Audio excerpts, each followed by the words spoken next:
Bismillahirrahmanirrahim. Alhamdulillah wassalatu wassalamu ala rasulillah.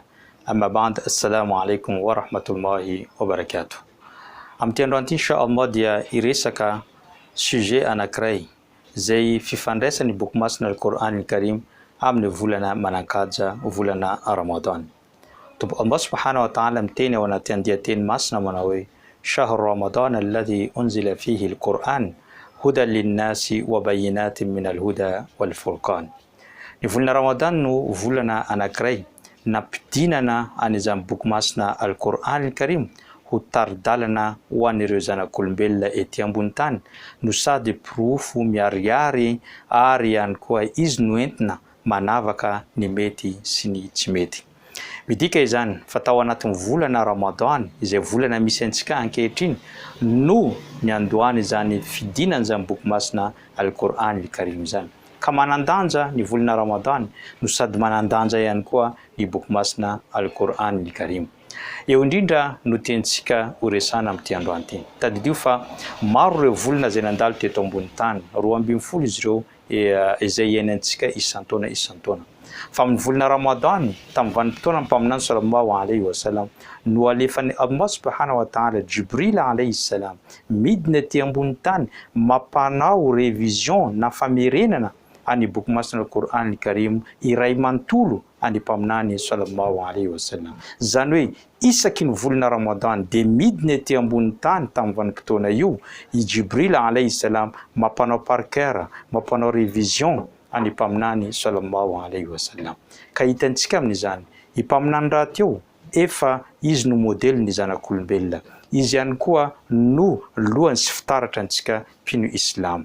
Amin'ny volana Ramadan tonga Jibril mampanao revision azy. Ka moa ve tsy famsintona ny saintsika zany amin'ny volana Ramadan no tokony hanaperanao farafahakeliny indray mandeha ny famakinao ny Qur'an al-Karim amin'izany volana Ramadan zany. Farafahakeliny tenentsika teo indray mandeha. Fa raha vitanao moa indroa, intelo, inefatra, indimy tsy misy maharatsy an'izany satria valisoa azonao amin'izany de tadidio tsara fa mpaminany sallallahu alayhi wa sallam ny teny isaka ny litera fotsiny vakinao dia efa azahoanao an'izany tombotsoa 10 izany. Ary amin'ity volana Ramadan ity mbola ampitombony Allah subhanahu wa ta'ala 70 ihany koa izany.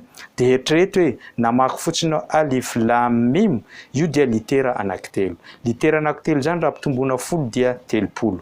Ary mbola ampitombona 70 de lasa 70 sy 200 izany litera izany. Eritrereto zany asoavana lehibe azonao amin'ny alif lam mim fotsiny. Ary raha manamaky juzy ray isan'andro anao, namaky juzy roa na juzy 10 isan'andro anao, de eritrereto hoe fahasoavana zay azonao mandritra an'izany volana Ramadan izany. Tadidio ihany koa araka ny voalaza amin'ny mpaminany sallallahu alayhi wa sallam amin'ny hadisy manao hoe as-siyam wal Qur'an yashfa'an lil 'abdi yawm al-qiyamah. Ny fifehezana hozy izy sy ny boky masina al-Qur'an al-Karim de hitsangana ho mpanelanelana, ho vavolombelona, ho avoka, piaro, pisolo vava ny mpino anankiray amin'ny andro farany. Hitsangana izany fifehezana zany ka hiteny amin'ny Allah subhanahu wa ta'ala. Rehefa anao mitsangana eo amin'ny Allah, eo manoloana ny Allah, andeha ho tsaraina de mitsangana le fifehezana ka miteny manao hoe Tompo Allah, io mpanomponao io nosakanako tamin'ny atoandro Ramadan ka tsy nisakafo.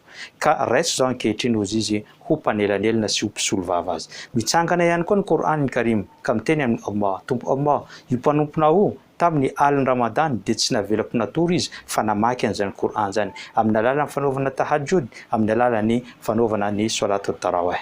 Ka teneniny Qur'an amin'izay fotoana zay Tompo Allah, aoka raiso zao izy ho mpanelanelana. Amin'izay fotoana zay ny fifehezana sy ny boky masina al-Qur'an ka mitsangana ho pisolo vavanao, ianao misitaka ary amin'ny sisiny fa zay fanontaniana tonga eo de ny fifehezana sy ny Qur'an no mamaly anao amin'izay fotoana zay. Mba azonao sarantsena ve izany tombotsoa lehibe sy ny fifandraisany fifehezana amin'izany boky masina al-Qur'an al-Karim zany. Entiantsika maranina ity fionana sy fampatsehona ty androany ity de tadidio tsara fa mpaminany sallallahu alayhi wa sallam ny teny amin'ny hadisy manao hoe al-Qur'an hujjatun laka aw alayka. Ny boky masina al-Qur'an al-Karim io dia pirofo hitsangana vavolombelona ho anao na hitsangana vavolombelona handentika anao.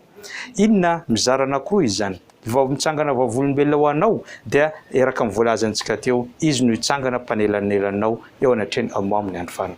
Fa mitsangana vavolombelona handentika anao kosa raha ohatra ka misy mosohafo na boky masina Qur'an Karim ao an-tranonao ka avelanao izy iny femivovoka, tsy vakianao loha, tsy vakianao, tsy mamaky anao no sady tsy mba mandinika zay voalaza ao anatinao, tsy ampiarinao zavatra zay voalaza ao anatin'ny Qur'an Karim, amin'izay fotoan'izay raha lasana vavy anaty filasa hijoro vavolombelona handentika anao ary rehefa Qur'an no mijoro vavolombelona mandentika anao ianao lay matiantoka indrindra eto ambony tany. Kaoka antsika hanapitra ny Qur'an, hamaky ny Qur'an mandritra nyty volana Ramadan ity. Zay ngamba no fampatsiavantsika tamin'ity androany ity. Wassalamu alaikum wa rahmatullahi wa barakatuh.